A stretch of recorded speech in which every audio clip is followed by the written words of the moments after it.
అదే RTV app వార్తల్ని క్షణాల్లో చదివే అవకాశం ఉంటుంది. ఒక న్యూస్ పేపర్, ఒక టెలివిజన్ ఛానల్ మీ చేతుల్లో ఎప్పుడూ ఉంటాయి.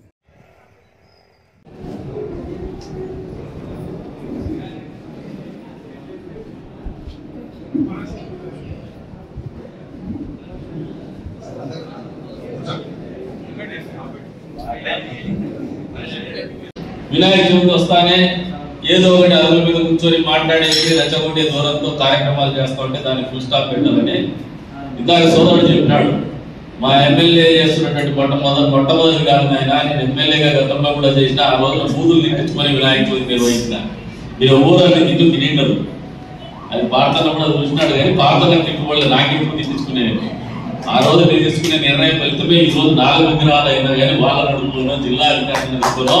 గతంలో మా ప్రభుత్వం వచ్చినప్పుడు మొదటిగా పరిష్కరించినాం. అదే పెద్ద నిర్మాణాత్మకమైనటువంటి నిర్ణయం కాకపోయినా కూడా సంచలనమైనటువంటి సున్నితమైనటువంటి నిర్ణయం కాబట్టి highest level of authority the district head quarters నిర్ణయం చేయబడింది. అది కూడా చాలా అతి కష్టం మీద 1, 3 సార్లు 4 సార్లు ఆ రోజు ఉన్నటువంటి ఎస్పీ రాజశేఖర్ బాబు గారు కొద్దివరకు మేము చెప్పిన దాన్ని కూడా చొరవ తీసుకుని అందరినీ కూడా కలిసిమెలిసి చేసుకునేటువంటి కార్యక్రమం. ఈ రోజు కూడా మా మనసులో అయినా వాళ్ళ మనసులో అయినా కూడా దీని మీద ఎక్కడా నిబంధనలు కానీ ఏదైతే కోపతాపాలు కానీ ఎవరికి లేవు. ఇక్కడ అనవసరంగా దీన్ని ఒక ఇష్యూ కింద మనమే టేకప్ చేస్తాం, దీన్ని వదిలేస్తారు. మౌలానా గారికి కూడా చెప్తారు, ఇదే పెద్ద ఇష్యూ కాదు, లేదంటే ఊళ్ళో దీని మీద పెద్ద చర్చ జరగడానికి మన జీవితాల్లో మార్పు వచ్చేటువంటి నిర్ణయాలు కాదు. ఇది పిల్లలు ఏదో చేసుకుంటారు అట్లని చెప్పేసి మనం కట్టుబాటు పెద్దలు చేయకపోతే కూడా విచ్చలవిడితనం వస్తుంది. కాబట్టి మనం అందరం కూర్చొని కట్టుబాటు చేస్తూ పోతున్నాం. ఏదైనా ఊరికి మంచి జరిగేటువంటి, ఊళ్ళో మంచి వాతావరణం ఉండేటువంటి నిర్ణయాలే మేమందరం కూడా కలిసికట్టుగా తీసుకుంటామని చెప్పి కూడా ఈ సందర్భంగా తెలియజేస్తాను. అంతేకాదు అధికారులకు కూడా వాళ్ళకు ఒక కంఫర్ట్ జోన్ ఇస్తాను. మీ కన్వీనియన్స్ లెవెల్ ఏది, అడ్మినిస్ట్రేషన్ పాయింట్ ఆఫ్ వ్యూ అంటే వాళ్ళు 5 days అంటున్నారు, కానీ యువకుల్లో ఏమో 7 days అంటున్నారు. ఈ రెండింటి మధ్యలో ఒక క్లాష్ ఉంది. ఈ రోజు సాయంత్రం రేపు మేమందరం కూర్చొని మాట్లాడుకొని పిల్లల మనసు ఎరిగి మీ మనసు ఎరిగిన రీతిలోనే మేమందరినీ వాళ్ళని సమన్వయం చేసుకుని, ఎందుకంటే ఇక్కడ ఉన్న ఆఫీసర్స్ ఉన్నారు కానీ పాపం వాళ్ళకు కూడా కొన్ని బ్యారియర్స్ ఉంటాయి. కొద్ది వరకే వాళ్ళ ఆలోచన విధానం ఉంటుంది. ఎందుకంటే డిస్ట్రిక్ట్ అడ్మినిస్ట్రేషన్ ఖచ్చితంగా ఎస్పీ గారితో కలెక్టర్ గారితో మాట్లాడే మీ అందరి ఆలోచనల మేరకు నిర్ణయాలు ఉంటాయి, మిమ్మల్ని అందరినీ సంతోషపెట్టి నిర్ణయాలు ఉంటాయని చెప్పేసి కూడా ఈ సందర్భంగా తెలియజేస్తారు. అంతేకాకుండా పిల్లలు డిఎస్పీ గారు చెప్పినారు, నేను గతంలో ఇంటికి పిలిపించుకొని పదే ఉత్సవ మండపాలు చెప్పేవారు. అంతా కదరా చూడండి, రంజాన్ రోజు బాగా ఎంత పవిత్రంగా ఉంటారు, మీరు కూడా నేర్చుకుంటారా, దేవుడు పిలిచిపోతారు, మందాకి అల్లరి చేస్తారు, పొరలు కొడతారు, చేయండి. ఒక రోజు 24 hours ముందు కాదు, 48 గంటల ముందు మనుషాలను బంద్ అని చెప్పేసి గురించి వాడుతూ ఉంటారు.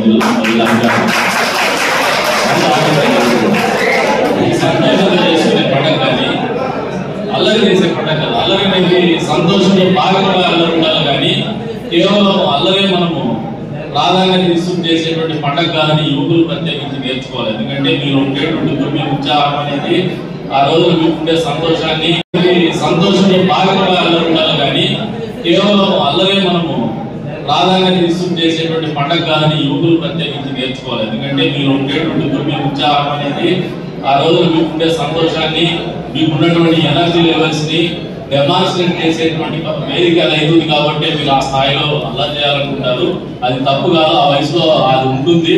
ఆ వయసులో మీరు నేర్చుకోవాల్సింది ఏమంటే సమాజం మన ఉత్సాహాన్ని కానీ, మన సంతోషాన్ని కానీ, మన ఆనందాన్ని కానీ పంచుకునే విధంగా ఉండాలి, కానీ తుంచుకునే విధంగా ఉండకూడదు, లేదా అసహించుకునే విధంగా ఉండకూడదు అని వేదిక మీద నుంచి యువకులు ఇక్కడ వచ్చినటువంటి అందరికీ కూడా అప్పీల్ చేస్తున్నాను. ఇక్కడికి రానటువంటి వినాయక ఉత్సవంలో పాల్గొనేటువంటి ప్రతి యువకులకు కూడా అప్పీల్ చేస్తున్నాము. కదిరి నియోజకవర్గంలో కదిరి విగ్రహ ఉత్సవాల సందర్భంగా, వినాయక ఉత్సవాల సందర్భంగా తాగడం అనేది, మద్యం అనేది లేకుండా చూసేటువంటి బాధ్యత ఇక్కడ వచ్చిన వాళ్ళతో సహా, మాతో సహా ప్రతి ఒక్కరు తీసుకోమని చెప్పేసి కూడా కోరుతా ఉన్నారు. అది మనల్ని కూడా సమాజానికి దూరంగా నెట్టేస్తాడు. ఆ ఇంటాక్సికేషన్ లో మనం చేసే చిన్న విమర్శలు కావచ్చు, చిన్న తప్పిదాలు కావచ్చు, మన సమాజానికి పెనుముప్పుగా ఉండేటువంటి పరిస్థితులకి పోయే ప్రమాదం ఉంది. కాబట్టి మిమ్మల్ని అందరినీ కూడా బహిరంగంగా మద్యం సేవించి అల్లరి చేయడం కానీ, ఉత్సవాల్లో పాల్గొనడం కానీ నిషేధించమని చెప్పేసి కూడా పోలీసు వారికి చెప్తూ ఉన్నాను. గట్టిగా టఫ్ గానే యాక్ట్ చేయండి. మద్యం ఎవరైనా కూడా ఉంటే, లేదంటే 48 hours బిఫోర్ మీరు షాప్ ఎవరైనా తీసినా మద్యం అమ్మినా కూడా కన్సూమ్ చేసినా కూడా కొద్దిగా మళ్ళీ డీటెయిల్ చేయండి. ఏమన్నా మద్యం బాబు సాయంత్రాలు చూసినా కూడా 48 hours బిఫోర్ నుంచే స్టేషన్ లో కూర్చోబెట్టుకోండి. కొంచెం భయం వస్తుంది, ఆ రోజున ఇబ్బందికరంగా ఉండదు. మరి ఈ రోజున మీకు అందరికి కూడా ఒకటే చెప్తాను, నువ్వు వచ్చినటువంటి పెద్దలందరికీ కూడా ఒకటే విన్నవించుకుంటాను. నిజాంబాయి చెప్పినాడు మేమందరం కలిసేది ఎప్పుడు జరుగుతుంది, మనం అందరం కలిసే చేస్తాను. ఎవరు మనం వేరే ఏం లేవు. ఇప్పుడు కూడా కొద్ది దూరం మీరు నడుస్తున్నారు, కొద్ది దూరం మేము నడుస్తాను, కొద్ది దూరం పార్టీ ఒక పార్టీ నడుస్తుంది, రెండో కొంచెం దూరం ఇంకో పార్టీ నడుస్తుంది, ఇంకో చోట అందరం కలిసి కూర్చుంటాం. ఎండాదిగా మనకు దాని నుంచి వచ్చే రాజకీయ ప్రయోజనాలు ఏముండవు. కొద్దిమంది ఎవరో గతంలో 4 సంవత్సరాలు 5 సంవత్సరాల క్రింద బండవాళం మిర్యానుకొని రాజకీయాలు చేసుకోవడానికి బండవాళం లేకుండా అయింది. కానీ మనందరికీ రాజకీయంగా బండవాళం లేకుండా పోలేదు. ప్రజలకైతే సంతోషాన్ని మిగిల్చినామని చెప్పేసి కూడా ఈ సందర్భంగా తెలియజేస్తాను. కాబట్టి ఆ రకమైన భయాలు ఈ ఊర్లో అవసరం లేదు. ఎందుకంటే ఈ ఊర్లో ఉండేటువంటి అందం ఏమంటే ఏదైనా లిటిగేషన్ చేసుకుంటారేమో కానీ ఎవరు ముంచేసేటువంటి కార్యక్రమం. ఎవరికైనా కష్టం వస్తే మాత్రము అందరూ కూడా రేపు తక్లీఫ్ మేడే లేదా కష్టంలో ఉన్నాడు అనుకునేటువంటి గుణం ఉండేటువంటి నియోజకవర్గం ఏదైనా జిల్లాలో ఉందంటే అది కలిసి చేసుకుంటున్నాం. కాబట్టి ఆ అంశాన్ని మనం మరింత పెంపొందించుకుందాం. మనం అందరం కూడా కలిసిమెలిసి కార్యక్రమాన్ని నిర్వహించుకుందాం. అధికారులకు కూడా చెప్తున్నా, don't confine or conclude by 5 days. మళ్ళీ ఒక డిబేట్ పెట్టుకుందాం. 1-2 days లో జిల్లా అధికారులతో కూడా మాట్లాడదాం, సంప్రదిస్తాం. పిల్లల ఆలోచనకు అనుగుణంగా నిర్ణయాలు తీసుకునేటువంటి ఆలోచనతో ముందుకు పోదామని చెప్పేసి కూడా పిలుపునిస్తూ మరొకసారి ఇచ్చేసి సమయాన్ని ఇచ్చేసి వాళ్ళ వంతు సోషల్ రెస్పాన్సిబిలిటీ ఏదో సామాజిక బాధ్యత కింద మరిన్ని వీడియోస్ కోసం ఛానల్ ని సబ్స్క్రైబ్ చేయండి. లేటెస్ట్ అప్డేట్స్ కోసం వాట్సాప్ ఛానల్ ని ఫాలో చేయండి. అండ్ లింక్ డిస్క్రిప్షన్ లో ఉంది.